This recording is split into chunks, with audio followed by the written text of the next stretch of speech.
Linda pregação do pastor e Genial. nos edifica no Velho Testamento. A Bíblia mostra que tudo quanto antes foi escrito não foi em vão, mas é para o nosso proveito e para exemplo. Então aqui nós temos um texto que nos dá a ciência da bondade de Deus com os corações quebrantados. Os irmãos hão de convir que quando nós lemos 2 Samuel, capítulo 17, os irmãos vão encontrar 1 Samuel, capítulo 17, o versículo 24, 34 e o 35, ele fala de uma experiência de Davi. Eu tive o privilégio de por 2 vezes ir nos campos de Moabe, de cear aonde Davi guardava as ovelhas na caverna. E mesmo com tantos anos se passaram, ainda é remoto. Ainda é algo que nós não consideramos moderno. Ainda é uma região simples. Em toda aquela região que Davi andou. E sequencialmente, ele pastoreou. Quando nós entramos em Belém, o guia árabe, pois os judeus não entram em Belém, que é uma região árabe. O interessante é que em Israel, uma das atividades mais importantes tida como mais inteligente é de pastor de ovelhas. O guia nos falou que muitas pessoas, quando estão com problema, independente da classe, eles procuram os pastores, porque para eles são os mais inteligentes. Então, os irmãos observam que, como de uma família, os irmãos vejam de onde ele vem de Ruth. E, obviamente, aquela região que foi redimida por Boaz, por isso que é o campo os campos de Boaz. Quando nós analisamos o desenvolver de Davi, eu volto a dizer, até hoje é uma região que não te atrai, se não fosse a história. Uma região muito simples. E Davi, com a simplicidade, ele vai desenvolver a profissão, digamos assim, o ofício de pastor, mas pastor de ovelhas. E o pastor de ovelha, literalmente falando, ele é solitário. Você anda pelos desertos, você vê ovelhas em cima dos montes, e ovelhas embaixo nos vales, e uma grande maioria em volta dele, ele com aquelas vestes compridas, sentado, com um cajado na mão, só. Então, o crescimento de Davi lhe atribuiu muito contexto que até hoje é tido como pessoas inteligentes. Davi, ele desenvolve o ofício de pastorear ovelhas. Veja que o contexto de cuidado de um pastor é tão grande. Uma certa vez um guia falou que um grupo de brasileiros ia no ônibus e justamente passou por esta região que você sempre encontra em Israel, E aconteceu algo que parou o ônibus, porque um pastor corria desesperadamente em busca de uma ovelha desgarrada. E aquilo aparentemente era emocionante, era bonito, mas o que chamou a atenção é quando o pastor conseguiu alcançar a ovelha, ele agarrou e em vez de beijá-la, ele pega o cajado e quebra uma das suas pernas. E aquilo atraiu um certo furor dos turistas que foram a ele. E o guia traduzindo: mas o que é que o senhor fez? O senhor feriu, a gente pensou que o senhor ia beijar e abraçar. Por que o senhor fez isso? Ele disse: porque esta ovelha me dá muito trabalho. E eu estou vendo a hora de perdê-la em um abismo ou com um animal. Então eu quebrei a perna dela para ela não fugir mais, porque enquanto a perna dela não melhorar, eu vou carregar ela nos braços. E ela não vai mais desgarrar-se. Para você ver o que o ofício traz de experiência, de amor, de cuidado. Então, quando nós voltamos ao primeiro livro de Samuel, capítulo 17, versículo 34, quando Davi mostra a capacidade de ferocidade, de valentia e de proteção. Diante de Saul, o versículo 34 diz: então disse Davi a Saul: teu servo apacentava as ovelhas de seu pai. E vinha um leão ou um urso e tomava uma ovelha do rebanho. E eu saía após ele e o feria e o livrava da sua boca. E levantando-se ele contra mim, lançava-lhe mão da barba e o feria e o matava. Imagine o amor, a ponto de pegar um leão e um urso pela barba, para tirar uma ovelha, que aparentemente era mais uma, para protegê-la, para guardá-la. Então veja que Davi, ele galga um valor e uma aptidão de proteção tão grande, de amor pelos mais frágeis, de amor pelos mais indefensáveis, vulneráveis, que ele relata diante do seu rei. Veja que o testemunho dele é esse. O ápice do testemunho de Davi é esse.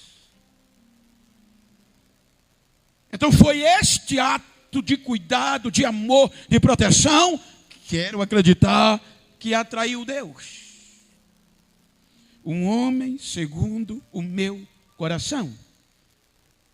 Porque a prática de Davi era o que enchia os olhos de Deus. Se preocupar com o indefensável. Então veja que estava no pasto, solitário, deserto. E quando Deus precisa substituir Saul, veja que não parece um contraponto. Vejam se não parece algo surreal o que a narrativa apresenta. Havia pessoas mais inteligentes. Haviam pessoas mais capacitadas, inclusive no exército de Saul. Aí Deus vai olhar no pasto.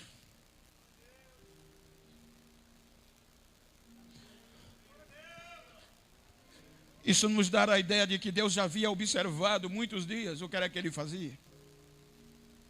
Deus via sua valentia, sua coragem de defender os mais fracos, os vulneráveis. Defender aquilo que estava aos seus cuidados. Por isso que ele colocava a vida em xeque para proteger os que estavam aos seus cuidados. Aí Deus disse: Samuel, vai na casa de Jessé, porque eu me agradei de um dos seus filhos e vou ungí-lo como rei em Israel. Você observe que o título rei, você vai encontrar 3 unções: sacerdotal, atividade profética e a unção real. Se você analisar o poder que Deus deu quando o povo pediu um rei, Deus tira do máximo do poder e dá a capacidade a um gestor, chamado rei. A ponto que todos tinham que se curvar a ele. Então a Bíblia diz que Deus manda Samuel contra a lógica humana, contra a lógica de guerra, contra a capacidade humana, e manda ungir Davi, contrariando os próprios irmãos. Observe que o discurso de Samuel, mandando chamar a Davi, e quando ele unge, causou uma celeuma na família. Os irmãos não aceitaram. A Bíblia diz que ele foi ungido rei. E agora ele vai se apresentar. Porque Deus não pega ele e joga no trono, não. Ele agora vai ralar. Ele vai agora estar na presença do rei Saul. Aí Deus diz: eu vou trabalhando devagarinho, porque tem gente que acha que põe a gravata, já. Aí Deus vai trabalhar. Vai apresentar a Saul quem era ele. E no contexto Deus vai trabalhando o seu caráter, preparando e observando. Deus traz um homem que amava, que cuidava dos frágeis. Mas o coração era sincero, a ponto de dar a própria vida por eles. Agora Deus vai colocá-lo no ápice. Anos de preparação. Saul se revolta contra ele. Tenta o matar, só não matou porque Deus livrou. A ponto de quando Deus tira Saul, que Saul perde a vida. Veja que Davi não é eleito, colocado como rei em todo Israel. Mesmo com um histórico agora de guerra aprazível. Porque o texto do capítulo 17, quando ele mostra o seu currículo, você vê que a ênfase não é o que ele fazia. A ênfase não é o urso nem o leão, mas a ovelha. Então o valor aqui não estava nele, o valor aqui não estava no urso nem no leão, mas na ovelha. Ele fazia de tudo aquilo para arrancar da boca dos leões e do urso a ovelha. Então, em tese, em lógica, o especial era a ovelha. Então agora ele está desafiando o maior guerreiro da época, Golias. Ele vai apresentar o currículo. E a Bíblia diz que Deus, em silêncio, Deus agora vai apresentar ele. E quando Deus apresenta, acabou. Eu costumo dizer, os irmãos, quando o meu pastor me descobriu em Canoas, eu nunca esqueço. Jadiel, a gente tem a história junta. O interessante é que, veja como, às vezes o presbítero Antônio Souto, na época, ele pregava. Mas quando ele queria que o povo chorasse, chama o Bento. Prega, Bento, porque o povo só chora quando tu prega. Veja como eram as coisas. E um dia o pastor aqui, ele não lembra. Veja o trabalhar de Deus. Ele não me conhecia. escalou os dirigentes para dia de quinta-feira pregar, cada um culto de quinta-feira na sede. E ele presente. O presbítero Souto olhou e disse: Bento, vou mandar você. Aí eu vim. E o pastor me conheceu naquele dia. Veja o que é que Deus faz. Eu preguei. O pastor disse: essa menina da canoa? É. Como ele faz sempre, balançou a cabeça, deu riso. Mas eu voltei para Canoas. Em 2009, agora já era o secretário-geral da convenção que me ligava para ministrar na convenção. E ali Deus me apresentou para o Estado. E dali para o Brasil e depois para o mundo. Diga para quem está ao seu lado, se você pode, diga: Deus ainda apresenta. Deus ainda faz isso.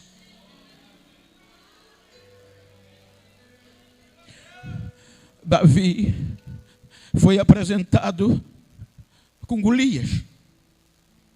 Veja que tudo estava para dar errado. Não é à toa que quando Jessé manda ele ir, que ele chega, os irmãos debocham: o que é que tu viesse fazer aqui? E ele toma a decisão de ir falar com o rei. Aí ele conta o seu testemunho. Ele conta o que fazia para proteger uma ovelha. Agora diz a Bíblia que o ovacionar de Saul passa para Davi. Porque quando eles voltavam da guerra, em vez das moças em todo Israel cantar o máximo louvor a Saul, cantava a Davi. Ele agora se torna mais importante do que o rei. Quando Saul morre, Deus dá a ele todo o Israel. Não só Hebron, mas ele se torna rei sobre todo o Israel, o poderoso Davi. E se você analisar, o rei, na época, ele tinha o dom e o direito dado por Deus de matar ou deixar viver.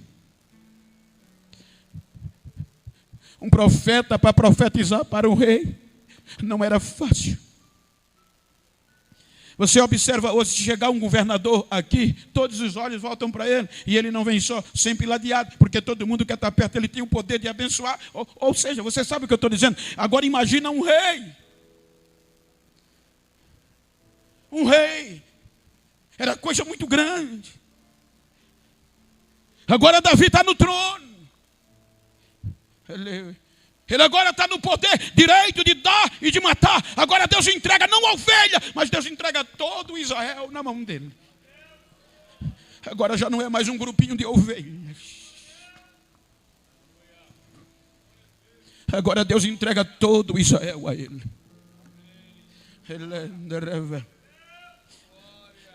Aí a Bíblia diz que um dia ele foi atraído por uma mulher. E veja que a questão aqui não era mulher simplesmente. E veja que a questão aqui não é Betseba. A questão aqui é Urias. Urias que protagoniza a história. Pela sua fidelidade. Agora, Davi erra. Aquele que saiu de proteger, aquele que Deus chamou, dando a própria vida para cuidar, preservar uma ovelha. Agora ele vê a mulher, o coração se apaixona, e em vez de proteger, ele mata.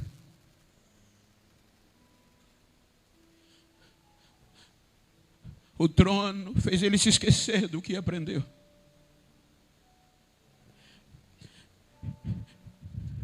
Ele possui a mulher de um guerreiro. Pode analisar o texto, gente. Betseba entra, mas Deus exalta Urias. Porque Urias estava na guerra. Urias foi fiel ao próprio Davi. Ele não precisava quebrar a perna de Urias, como o pastor quebrou a perna da ovelha. Porque Urias era fiel. Ele possuía a mulher.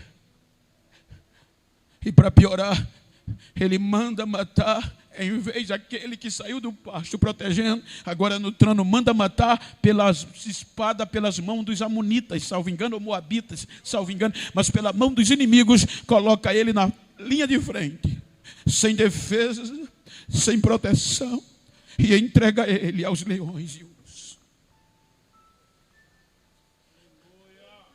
Agora, coisa linda, olha o que Deus faz. Deus não diz nada. Deus deixa. Aí diz o texto que a gente leu. Aí Deus vai a Natã e o texto diz: Deus enviou Natã a Davi. Na maioria das vezes, você vai ver que Deus dizia: diga isso, diga isso, diga. Deus enviou Natã a Davi. Agora imagina você chegar para o rei. Não era fácil, gente.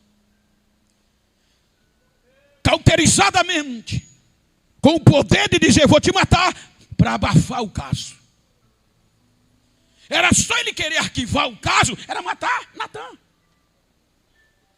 Porque até aqui, só Natã sabia, porque Deus revelou. Então diz a Bíblia, como você chegaria? Olha como é lindo o que ele diz, gente. Ele poderia chegar dizendo: Davi, assim diz o Senhor, porque a maioria dos profetas começa assim. Eu vi o que você fez. Mas ele podia morrer. Aí ele leva Davi de volta ao pasto. Diga para mim, diga comigo, do trono ao pasto. A gente sempre vê do pasto ao trono, né? Agora ele vai voltar para o pasto. Ele não chega dizendo: assim diz o Senhor, você fez. Não, não. Ele leva Davi para onde ele começou. Diz Davi: havia em uma cidade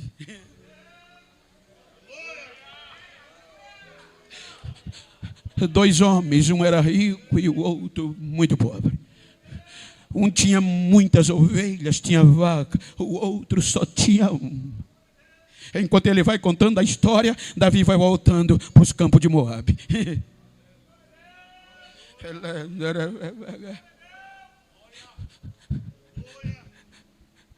Ele diz: esse pobre Davi, ele comprou essa ovelha, ele a criou, ele tratava de uma forma tão especial, que era como filha, comia com os seus filhos, bebia como os seus filhos e dormia no seu colo. Era a experiência do começo de Davi. Aí ele diz: um dia chegou um viajante na cidade, na casa do rico, e ele não quis matar nenhuma das suas ovelhas, nem das suas vacas, nem dos seus bois, mas mandou buscar a única ovelha do homem, que só tinha um. Matou e deu almoço ao visitante. Rei, qual é a sua decisão? O que é que o senhor faria? A Bíblia diz que enquanto ele contava a história, Davi já estava furioso. Esse homem tem que ser morto. Ele tem que devolver 4 vezes mais o valor da ovelha do pobre. Aí Natã levou ele aos pastos. Diz: é você, Davi.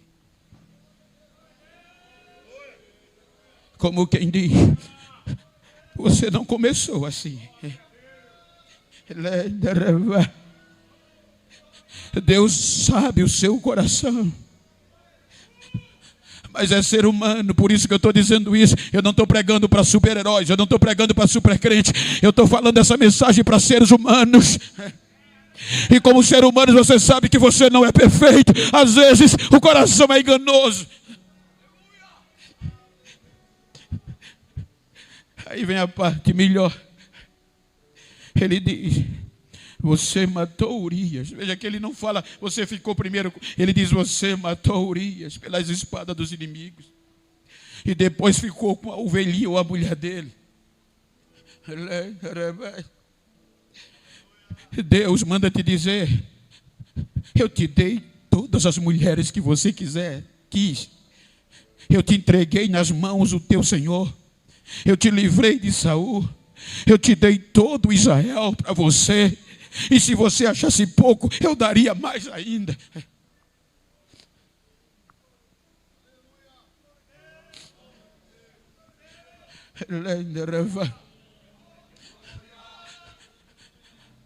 Aí ele abre a boca, se esquece do trono e volta ao pasto e reconhece e diz, pequei contra Deus.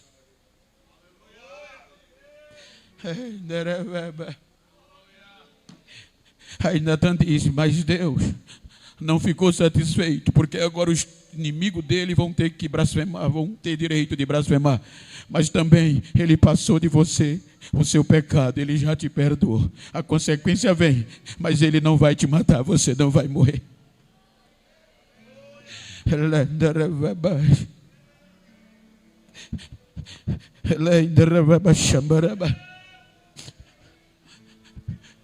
A mensagem de Deus não volta vazia. Olhe para quem está ao seu lado e diga para ele, você é ser humano. Mas ser humano erra, mas também reconhece o erro. E diga para ele, quando Deus te escolheu, é porque você tinha virtude, você é especial. Não se esqueça disso. Não deixe o erro te matar. Não deixe o erro te destruir. Deus ainda perdoa, Deus ainda faz, porque te ama. E Deus, a consequência vem, mas Deus não desiste de você.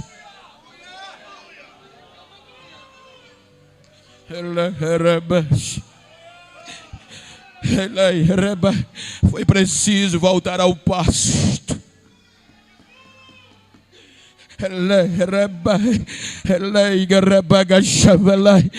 Talvez nesta noite seja preciso você voltar para onde começou tudo.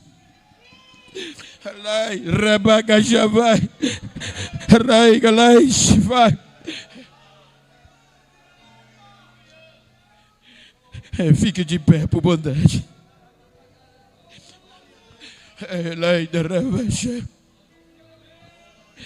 Soberano Deus, sabes que não somos perfeitos, mas assim como amaste Davi, também nos ama.